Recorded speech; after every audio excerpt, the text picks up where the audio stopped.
तो नमस्कार, आदाब, सत श्री अकाल दोस्तों। मैं रजनी स्वागत करती हूँ आपका हमारे चैनल राजस्थान ज्ञान में। तो दोस्तों आज है 6 मई और 6 मई का एक वीडियो आपके सामने आ चुका है। एक्चुअली तो दो वीडियो आ चुके हैं, एक पश्चिम बंगाल वाला था और आज के एडिटोरियल का वीडियो बाकी था। बड़ा क्वेश्चन बाकी था, छोटे क्वेश्चन आपके सामने आ चुके हैं। तो फिर से मतलब वीडियोस के नीचे वैसे तो बहुत सारे लोग अच्छे कमेंट भी कर रहे हैं, थैंक यू बोल रहे हैं, वो सब ठीक है अप्रिसिएशन के लिए। लेकिन कुछ लोग बोल रहे हैं कि ये वीडियोस पर्याप्त नहीं है मैडम। तो दोस्तों अभी न्यूज़ बहुत कम है, जैसे जैसे न्यूज़ बढ़ेंगी और फ्लो में हम सब आ जाएंगे तो वैसे वैसे और भी न्यूज़ बढ़ा दी जाएंगी। अभी प्री का पता भी नहीं है, एक बार वैकेंसी तो आने दो, हम और न्यूज़ बढ़ा देंगे, चिंता मत करो। आप कहोगे तो एक एक घंटे का करंट वीडियो आ जाया करेगा, है ना। तो डोंट वरी। अभी तो ये है कि हमारी पढ़ाई रुके नहीं, बीच में हमारी जो कंटिन्यूटी बनी हुई है वो टूटे नहीं। इसके लिए अभी इतनी न्यूज़ नेगेटिविटी से भरी न्यूज़ आपको सुनाने का कोई फ़ायदा है नहीं। जो भी पेपर में मोटी मोटी न्यूज़ होती है और एग्ज़ाम फैक्टर के लिए इम्पोर्टेंट जो होती है वो मैं आपके सामने सारी ला रही हूँ, चिंता मत कीजिए। कि मुझे नहीं लगता कोई भी न्यूज़ बाकी रह रही होगी, और अगर होती भी है तो 1 महीने का जो कंबाइंड वीडियो आएगा उसमें सारी न्यूज़ेस और आ जाएंगी, ठीक है। तो आप चिंता मत करो, करंट अफेयर करवाना मेरी गारंटी है, मैं करवा दूंगी। तो आप ये मत बोलिए कि कम है या ये है वो है, करंट अफेयर अच्छे से कंप्लीट हो जाएंगे आपके, ठीक है। तो दोस्तों शुरू करते हैं आज का मेंस का आंसर राइटिंग क्वेश्चन। तो ये दोस्तों चेतन भगत जी का आर्टिकल था, अब मुझे याद नहीं है पत्रिका में था या भास्कर में था, आई थिंक शायद भास्कर में ही था ये, है ना। उन्होंने दिया है कि कहाँ कमी रह गई हमारे वैक्सीन कार्यक्रम में, ठीक है। तो दोस्तों हमारे लिए कमी भी जानना ज़रूरी है और सॉल्यूशन भी जानना ज़रूरी है, ठीक है। तो हम दोनों चीज़ें जान लेंगे। एक पेज का आंसर बनाया मैंने कि ज़्यादा से ज़्यादा इंटरव्यू में तो जैसे पूछ ही सकते हैं कि भाई क्या वैक्सीन कार्यक्रम में आप अपने क्या कमियां रही जिसकी वजह से हमें सेकंड वेव जो इतनी खतरनाक वाली थी वो सहनी पड़ी, और जिसकी वजह से भारत को काफ़ी नुकसान भी हो गया। और मेंस में भी पूछ सकते हैं दोस्तों कि हमारे जो वैक्सीन कार्यक्रम है, वैक्सीनेशन कार्यक्रम है, उसमें कमियां बताते हुए सुझाव बताइए। जो भी है कुछ इस तरह के क्वेश्चन बन सकते हैं। तो इसी तरह से मैंने क्वेश्चन बनाया है कि भारत में कोरोना के बढ़ते विस्फोट को देखते हुए भारतीय वैक्सीन कार्यक्रम में क्या कमियां रही और इसमें कैसे सुधार किया जा सकता है। तो बिल्कुल उन्हीं के आर्टिकल में से ही लिया है दोस्तों मैंने, कमियां भी और सुझाव भी। यहाँ पे मेरे कोई भी पर्सनल विचार नहीं है, जैसा उन्होंने लिखा है उसी में से मैंने लिया है। बिल्कुल आज तो मैंने अपनी तरफ से कुछ भी ऐड नहीं किया है।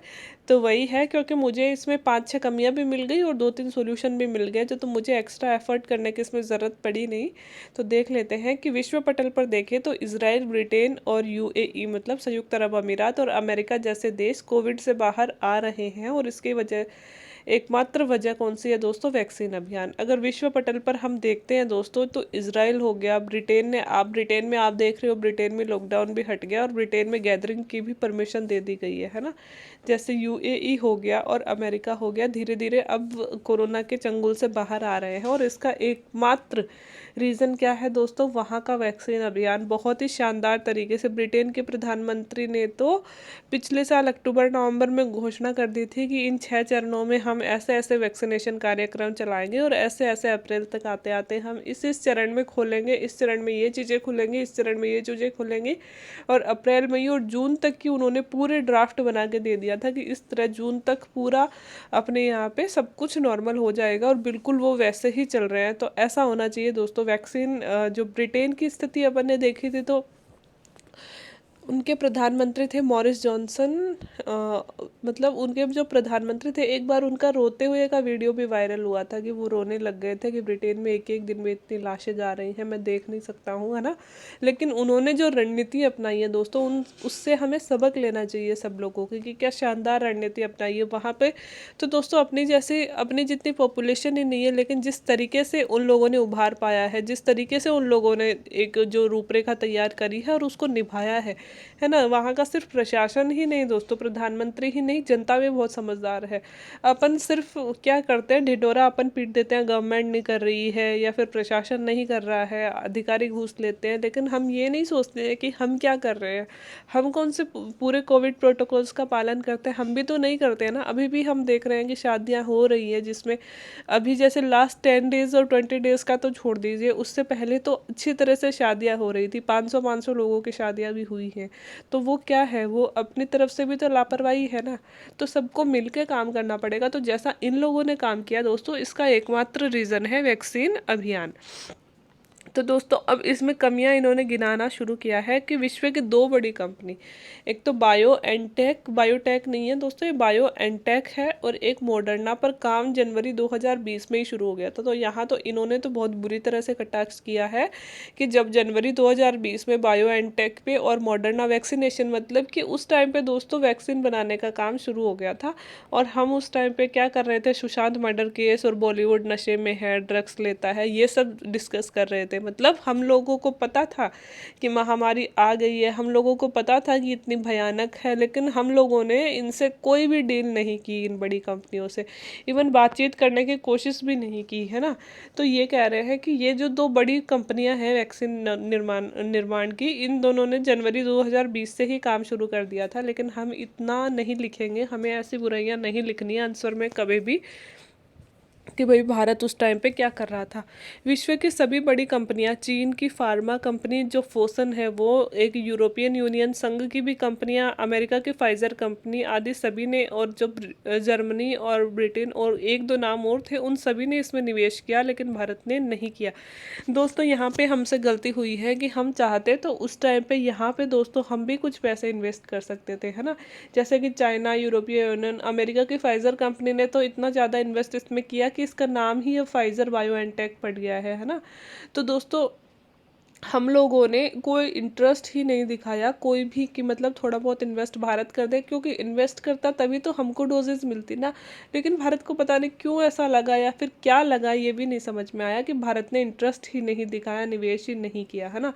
तो मतलब इन्होंने तो कटाक्ष किया है बहुत ज़्यादा कि भाई भारत उस समय ऐसे कर रहा था, वैसे कर रहा था, लेकिन हमें इन लोगों की भाषा पे नहीं जाना है, क्योंकि ये लोग तो किसी ना किसी पार्टी को सपोर्ट करते हैं, किसी की बुराई करते हैं। हमें एक संतुलित सा उत्तर बनाना है। तो ये कमी हम मान सकते हैं कि भाई ये बड़ी जो कंपनियां थी जो आज पूरी दुनिया को वैक्सीन दे रही हैं, इसमें भारत ने इन्वेस्ट नहीं किया था उस टाइम पे। सभी बड़े देशों ने पहले ही साझेदारी करके अच्छी कीमत पर पर्याप्त वैक्सीन सुरक्षित की, परंतु भारत पिछड़ गया। तो दोस्तों ये जो कंपनियां थी, इन कंपनियों से मोस्टली लोगों ने फाइजर से, मॉडर्ना से वैक्सीन बनने से पहले ही दोस्तों साझेदारी कर ली थी, लेकिन भारत ने साझेदारी नहीं की। इवन इन्होंने यहाँ तक भी लिखा है कि फाइजर भारत में आया भी था, उन्होंने भारत में अप्लाई भी किया था, लेकिन भारत ने उनके फॉर्म के बदले उनको इतनी ज़्यादा रेस्ट्रिक्शंस दे दी कि फिर भारत जो फाइजर है उन्होंने अपना फॉर्म ही वापस ले लिया। क्योंकि भारत को ये नहीं लगा, भारत को ये लग रहा था कि हम तो निपट लेंगे, हमारे लिए तो महामारी कोई बड़ी चीज़ है ही नहीं, है ना। तो उन्होंने अपना फॉर्म ही वापस ले लिया। तो ऐसा करना मतलब भारत के लिए फिर बाद में भारी पड़ गया। तो दोस्तों सबसे पहले इन सारे देशों ने साझेदारी कर ली थी, परंतु भारत इसमें पिछड़ गया, ठीक है। भारतीय कंपनी सीरम ने ऑक्सफोर्ड एस्ट्रोजेनिका के साथ समझौता किया, जिसके तहत भारत को 1 अरब खुराक बननी थी भारत में, और उसमें भी मात्र 10% ही भारत को प्राप्त होनी थी। दोस्तों हमारे लिए एक अच्छी खबर ये आई कि हमारी जो कंपनी है हम जो सीरम इंस्टीट्यूट ऑफ इंडिया, उन्होंने ऑक्सफोर्ड एस्ट्रोजेनिका के साथ समझौता किया। मतलब खोज इस कंपनी ने की थी, ऑक्सफोर्ड एस्ट्रोजेनिका ने, और बनाने का ठेका फिर हमारी सीरम इंस्टीट्यूट ऑफ इंडिया ने लिया। तो हमारे लिए बहुत बड़ी खुशखबरी थी। और इन्होंने किया तो इन्होंने सीरम को 1 अरब खुराक बनाने का ठेका, मतलब बोलते हैं कि वो दिया था, ठेका ही बोल दे। और उसमें लेकिन उस 1 अरब में से भारत को कितनी मिलनी थी, मात्र 10% ही डोज मिलनी थी। तो भारत दोस्तों सिर्फ इन डोज के भरोसे ही रह गया। इन्होंने लिखा है कि आज जो हमारे बड़े बड़े अमीर और युवा और जो भी जिन भी लोगों को वैक्सीन मिली है, वो सिर्फ इसी डोज का परिणाम है, इसी चीज़ का परिणाम है कि सीरम ने ऑक्सफोर्ड एस्ट्रोजेनिका के साथ समझौता कर लिया और इसके लिए कुछ खुराक हमें मिल गई, वरना तो हमें ये भी नहीं मिलती। लेकिन ये अच्छा है कि हमें इससे भी कुछ खुराक मिल गई। दोस्तों इनकी वैक्सीन का नाम है कोवैक्सीन, नहीं इनकी वैक्सीन का नाम है कोविशील्ड। कोवैक्सीन तो अपने वाली थी, है ना। ऑक्सफोर्ड एस्ट्रोजेनिका के साथ जो सीरम इंस्टीट्यूट ऑफ इंडिया ने बनाई थी, उनका नाम है कोविशील्ड, ठीक है। लेकिन हालांकि भारत के स्वयं के द्वारा भी निर्मित भारत बायोटेक की कोवैक्सीन अच्छी है, परंतु इसके पास निर्माण की क्षमता बहुत ज़्यादा नहीं है। फिर दोस्तों हमारी जो खुद की कंपनी है भारत बायोटेक, जो भारत की कंपनी है, उसने भी खोज करी और उसने कोवैक्सीन बनाई और कोवैक्सीन सफल भी रही। लेकिन दोस्तों हमारे पास इतनी क्षमता नहीं है कि हम सभी लोगों को कोवैक्सीन लगा दें। उन्होंने एक एग्जाम्पल दिया कि जैसे मैं मानता हूँ कि मेरी मम्मी बहुत अच्छा खाना बनाती है, लेकिन अगर हमारे घर में शादी है और मतलब कोई भी प्रोग्राम है और उसमें 1000-1500 लोग आ रहे हैं, तो मैं ऐसे कह दूं कि सिर्फ मेरी मम्मी ही खाना बनाएगी क्योंकि मेरी मम्मी बहुत अच्छा खाना बनाती है, तो ये तो बेवकूफ़ी होगी ना। उसके लिए तो हमें कैटरिंग की व्यवस्था करनी पड़ेगी। तो यही चीज़ ये एग्जाम्पल के द्वारा समझाना चाह रहे थे कि यद्यपि भारत बायोटेक की कोवैक्सीन बहुत अच्छी है, लेकिन 121 करोड़ जनता को सिर्फ एक कंपनी पे डिपेंडेंट कर देना तो बिल्कुल भी समझदारी नहीं है। अच्छी वैक्सीन है, लेकिन हम अकेली ये कंपनी वैक्सीन नहीं बना पाएगी सब लोगों के लिए, तो हमें समझौता करना चाहिए था, लेकिन हमने नहीं किया। तो ये तो दोस्तों इन्होंने कमियां गिनाई हैं कि भाई क्या क्या, कि देखो ये जो देश सफल हो गए हैं, आज कोविड से बाहर निकल आए हैं, इनका एकमात्र रीज़न था वैक्सीनेशन प्रोग्राम।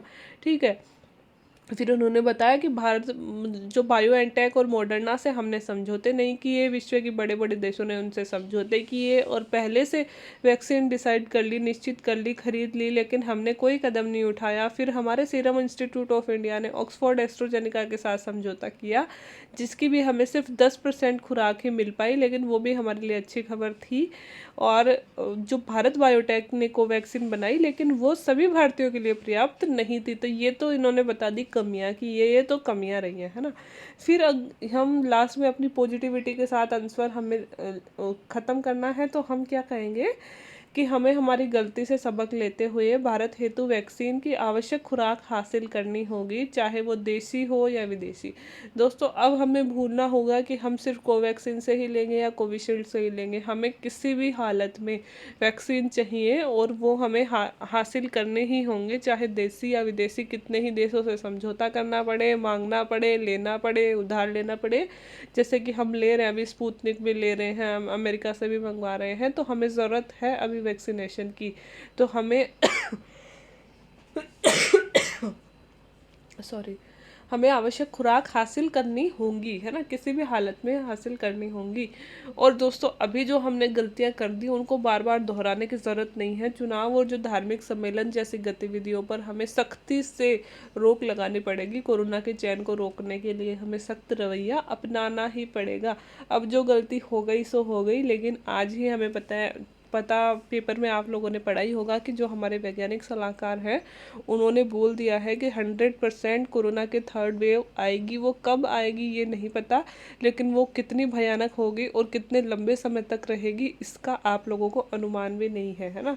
तो इसके लिए हमें समझदारी अपनानी पड़ेगी। प्रशासन और प्रधानमंत्री, मुख्यमंत्री अकेले कुछ नहीं कर सकते। जब तक हम लोग समझदार नहीं होंगे, हम लोग आगे बढ़कर वैक्सीनेशन कार्यक्रम में भाग नहीं लेंगे, हम लोग आगे बढ़ के सोशल डिस्टेंसिंग नहीं रखेंगे, मास्क नहीं लगाएंगे, तब तक सरकार कुछ नहीं कर सकेगी, है ना। तो हमें ज़रूरत है दोस्तों कि भविष्य में हम चुनाव या फिर गैदरिंग जैसे सोशल गैदरिंग जैसा कोई भी प्रोग्राम ना करवाएं, ठीक है। और इस प्रकार अब कोरोना का एकमात्र समाधान वैक्सीनेशन कार्यक्रम ही है। हमें कुल मिलाकर 200 करोड़ वैक्सीन हासिल करनी होंगी और लगानी भी होगी। तो एकमात्र सॉल्यूशन है दोस्तों वैक्सीनेशन कार्यक्रम। किसी भी हालत में हमें 200 करोड़ वैक्सीन चाहिए और वो लगानी भी है, चाहिए ही नहीं, लोगों तक पहुंचानी भी है। तो ये उन्होंने सॉल्यूशन बताया है। इतनी सी पॉजिटिव दोस्तों हमें पता है कि कमियां ही हैं। अब हमारा जो वैक्सीनेशन कार्यक्रम रहा है वो पूर्णतः असफल ही रहा है ना। और कि मतलब सफल होता तो सेकंड वेव आती नहीं ना, है ना, और आती तो इतनी भयानक नहीं होती। लेकिन हमने गलती करी है, तो हमने गलती करी है तो हम उसके बहुत ज़्यादा पॉजिटिव पॉइंट हमारे पास मिलेंगे ही नहीं।